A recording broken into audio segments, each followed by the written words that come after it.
Thank you, Madam Speaker. Tonight, I want to talk about where we are with the budget deficit. Just in time for Halloween, we're looking at scary numbers. An annual deficit of $1.42 trillion, accumulated debt of $13 trillion. It's a real fright. So, what does it compare to in our history? Well, here we have a chart that shows the historical debt levels of the United States. This is debt owed to the public, not intergovernmental debt. But what it shows is that after World War II, there was a substantial amount of debt owed to the public. In fact, it was over 100% of our gross domestic product. Since then, it has gone down nicely. That's a good thing. But here, lately, you can see the trajectory over there of where we're headed to another dangerously high level of debt. Again, an accumulated debt right now of $13 trillion. And this year, we'll throw on $1.42 trillion from this year's annual deficit. But the historical debt level gives us a little bit of comfort because it shows that after World War II, we had a higher percentage of debt than we do now.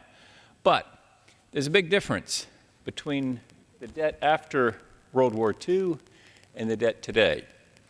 As you can see here, the comparison of our creditors on this debt is what's really telling and what, again, just in time for Halloween, is rather frightening. In 1945, 95% of the debt was owed to the U.S. public. Only 5% of it we're looking at back then was foreign investment. Now then, in 2009, that $13 trillion debt that I was just talking about, the U.S. public owns only 54% of that debt. China owns 11%, other foreign countries 35%.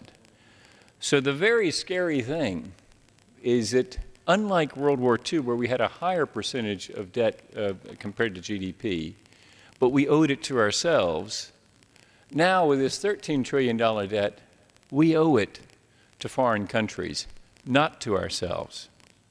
The very sad thing for me as a member of the Republican Study Committee is that if we had enacted the conservative budgets that we proposed since 2005, we'd be right now $613 billion to the better.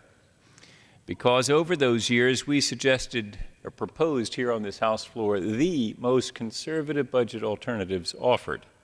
Had they been enacted, we would have been looking at $613 billion less than what we're looking at now by way of debt.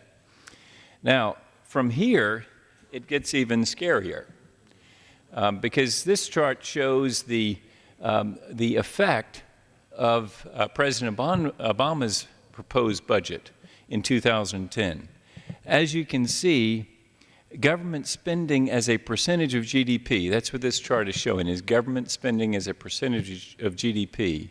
You can see it taking off at a trajectory that truly is frightening. The Republican alternative budgets, as you can see there, show a trend line down so that we would be moving away from government spending as a percentage of GDP would actually be declining over the years to come. So the question for us as Americans is how are we going to cope with the fact that we've got a $13 trillion accumulated debt? First thing we can do is cancel the unspent part of the stimulus package. That's $787 billion, only 13% of it's been spent. Surely we can cut that out. Next thing we can do is make sure to do no harm in health care. And that means avoiding yet another government program like Medicare and Medicaid that involve cost shift that means that private sector employers and people covered by their own insurance will have to make up for the shortfall created by the cost shift that comes from these underpaying government programs. But even in their underpayment, they create an enormous government deficit problem. So, Madam Speaker, the message, I think, to all of us, Republicans and Democrats, the President, the Congress, is to come together to figure out a way to get this trajectory down, to not be looking at this kind of government spending that takes off, but rather to bring that down. I yield back, Madam Speaker.